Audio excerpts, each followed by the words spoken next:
in terms of the Jadon Sancho situation, I think he will flourish back in Germany because I think he'll get his love back for football, and I think like he will really kick on and potentially challenge for an England place. In terms of Man United's stance in this, I think it's a positive for them in that it's not their problem anymore or at the moment. But that's really the only positive I can see for Man United from that is that they don't have to deal with that situation anymore. Bro, let's be honest, yeah, this is an absolute complete disaster for Manchester United. Yeah. And again, this comes back to the horrendous way that Ten Hag dealt with this situation. Because not only should he never, ever, ever have called out Jadon Sancho, right? Because this is why managers need to know the players. They need to know the players. This is a player that went on strike at Manchester City at the age of 18 to leave, right? That ain't normal, man. So you think calling him out after a game is going to be a good idea? You know, there's only one loser here. It's not Sancho. Sancho has been earning back for the last 6 months, and now he's going back to Dortmund to play for one of the best teams in Europe. You think he's lost in this situation? No chance. And bro just spoke about the fact he might even be able to get back in the England squad. Ten Hag, has handled this situation horrendously. The CEO, whoever deals with the finances at Manchester United, was cringing the night that he heard Ten Hag speak about Sancho. He was cringing. You know why? Because he knew that they screwed themselves. Because United don't have any negotiating power. Because when Dortmund come knocking on United's door and says, "Oh, we'll take Sancho back on loan in January," but you think United can demand all these fees and all that kind of crap? No, because Dortmund was like, "Oh, too much. We'll leave it." United need to get rid of him because they're paying him what $300,000 a week for doing nothing, for playing FIFA. Oh man, it's been. He's still young as well, isn't he? Yeah, man, he's only 23. He's contracted until he's 2026. got a massive career in front of him, and I think he could really reignite it. If we're being completely honest, bro, Sancho. Firstly, I've always liked Sancho, so I'm so happy for him. I'm happy that he's finally get to play his football. I'm happy that he's finally gonna get to go somewhere and express himself the way he's supposed to do instead of being stuck at a club that absolutely drained him of everything. He's going back to Champions League football. Firstly, so he's gassed. That's number one. Secondly, I do agree with LB. I've been screaming this out so many times. The way that Ten Hag handled the situation, just for me, was poor. Just because I feel like he's the manager in this situation, he has to be necessarily the mature one that can sit him down and say, "Listen, how can we work out something where it works better for the club?" Because at the end of the day, it's Man United that's having to pay for this. It's the fans that are having to pay for this because you clearly got some skill and you're clearly able to play in the team. So how can we work it out instead of you just, can we come up with a plan, something like that?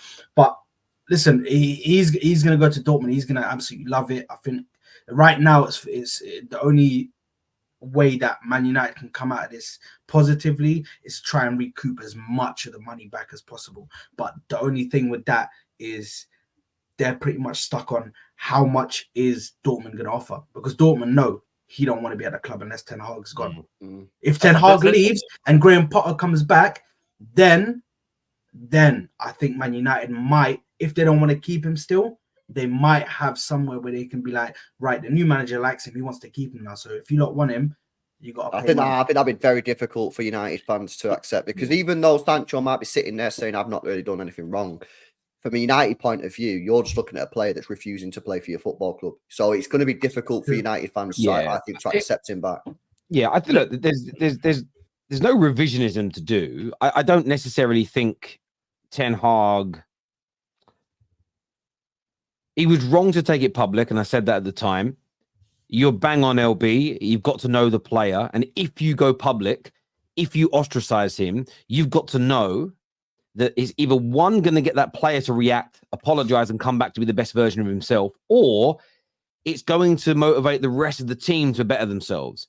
The way Ten Hag and Man United have gone about this, just remove the fact for a moment that Sancho put the tweet out and said, "I didn't do this," and as taken this even further public than it needed to be. I can accept that that's still wrong, but at the end of the day, Ten Hag went for an approach which was shock to go, right, we're going to out you publicly for what you've done. And the idea is that we're going to become a better football team because of it. We've seen that happen in the past. Example being when Arteta spoke about why Aubameyang was out the squad.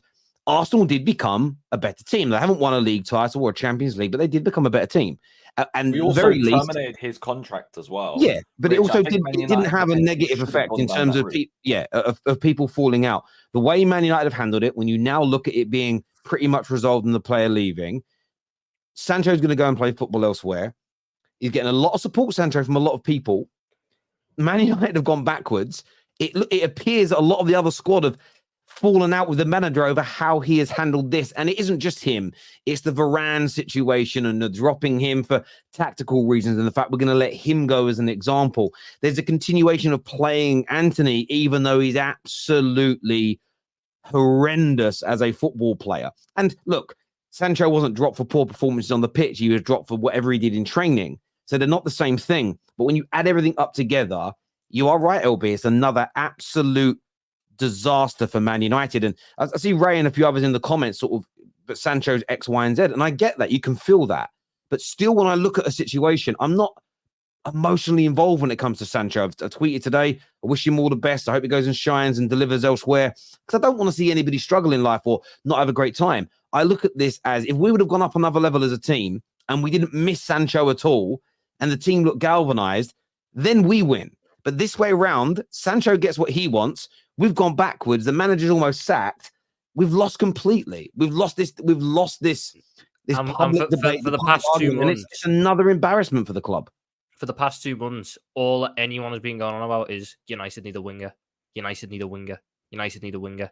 Jadon Sancho couldn't have come out of this any better. Like you said, people backed him at the time because, it shouldn't have been said in public. Then there's all these stories have come out as, I feel sorry for Sancho. He's got to get a packed lunch delivered to him. Someone's got to walk from Carrington over to the under-21s to give him a packed lunch, whatever. More people have backed him there. Then the Varane situations happened and more people have backed Sancho there. And now you've watched the past 2 months of Anthony stinking it up. Pellistri not really getting in. Garnacho's been your best right winger, and I don't even think he's been necessarily that great. And it's all been going like, well, you could do with a Sancho right now. Maybe if Sancho was there, and then it's been the whole... It's literally just been a standoff, and now he's going back to the club, which financially just absolutely fleeced you. You paid however much for them. They have. But what I will say is this. I'm not going to rewrite history and pretend that Sancho has ever really been good for us. He has had a handful of good games in that time, and some of that is down to him. Some of that is down to the problems at the football club as well. And I'm very consistent in that. I think that most of our players that have regressed is because of the way the club operates. So we're not losing a player that, when people say, oh, well, what if Sancho was playing now? Would you be any better? There's no evidence at Man United that Sancho playing for us would make us better than we are. Let's not, again, rewrite history. But I'm talking and focusing more on how we have handled that situation. And whenever we have these standoffs with players, whenever it comes to problems in this manner in the last decade, we 9 times out of 10 lose. Whether the player leaves and goes on to better things or not is irrelevant. We either lose money, lose face, get a terrible reception out of it, set bad precedents, whatever it may be. We always end up losing these situations. And it strikes me as crazy how we don't focus on that as a fan base. We are so dysfunctional at the minute. And I truly believe this Sancho situation has played a huge, huge part in it. When you're making a guy eat his lunch in his car because you won't let him sit with the first team, but he obviously can't sit socially with the under-18s team you're making him train with because of the law around the grown-up being with kids, and you're making it doesn't matter what he's done. In fact, he hasn't done anything that warrants that level of embarrassment. Does that make sense? We're only one... I'm surprised I haven't made him clean the manager's car with his toothbrush. It feels like that. We didn't need to humiliate him. We also tried as a club, and I truly believe this. I think we tried leaking the way we were treating him, thinking it was going to go down well. I think the club thought if we show everybody what we're doing to him, it's going to get everybody on our side, and it didn't work. I think people that didn't even like Sancho went, "What are you doing? Won't let him talk to Rashford during training. No, you're banished from speaking to your team." This sort of stuff is crazy to me. And some of the stories we were leaking about him, some of his behavioral things, I'm like, why are we as a club out in this information? This is not a good look. It's absolutely horrendous. And look, that's why I'm at a point now where I'm kind of glad for Sancho as well. Go do your thing elsewhere.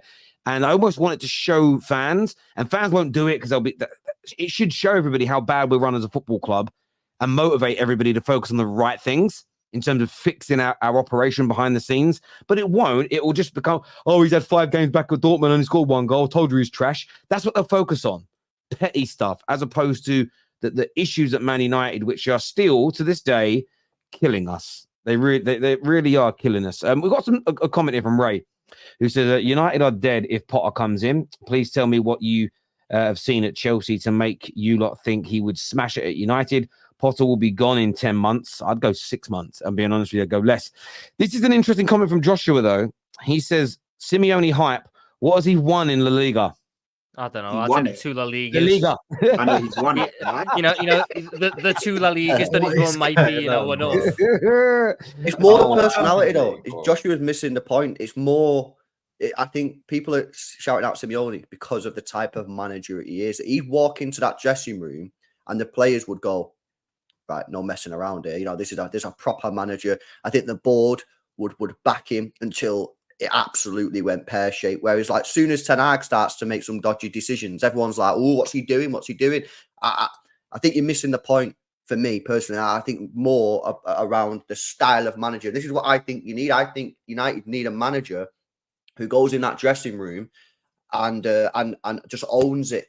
And everyone's like, yeah, no messing around. Like a Simeone, like a Mourinho type manager, rather than these wet wipes, Ten Hag, Ole, who just, like I say, have a good 6 months, have a good year. You know, Ole did all right in the Champions League, didn't he? Ten Hag did all right in the league and won a cup, but then all of us, there's myths about Simeone as well, like who he doesn't know how to handle like skillful players or technical players. And like João Felix always uses the example. The same guy that flopped at Chelsea, the same guy that after a couple of good games when he started for Barca was still settling on 3 or 4 goals for the year. Like, no, João Felix was not ruined by Simeone. João Felix just wasn't as good as people think he is. Technically, he's brilliant, but it's not on Simeone. It's funny as well when people try and beat Simeone with that stick, because it's like he hasn't made Griezmann one of the best players in the world for however many years. Who's one of the most technically gifted forwards that we've seen in this generation. Crazy. Swanson here says Terry is on crack, 100% flip-flop, plastic scum plastic. It's a good little poem, that. I would say this to you. You're not listening, you see here. Blindly defending your football club when it's behaving poorly damages it. I am not saying that Sancho didn't deserve to be dropped. I'm not saying Sancho hasn't had issues internally at the club to be punished.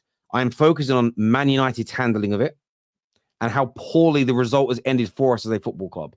He is getting everything he wants. We have gone backwards.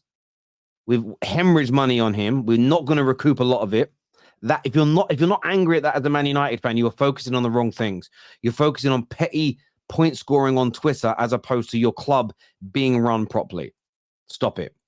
As a United fan, I'm tired of players using the club and the fans as an excuse for their own failures. Players will die to be Sancho. Screw Sancho. And look, I understand that notion, and I think that that's absolutely fair to not think, screw you, Sancho. But don't use your dislike of Sancho to blind you to how poorly Man United have operated in this circumstance, because those two things can be right at the same time.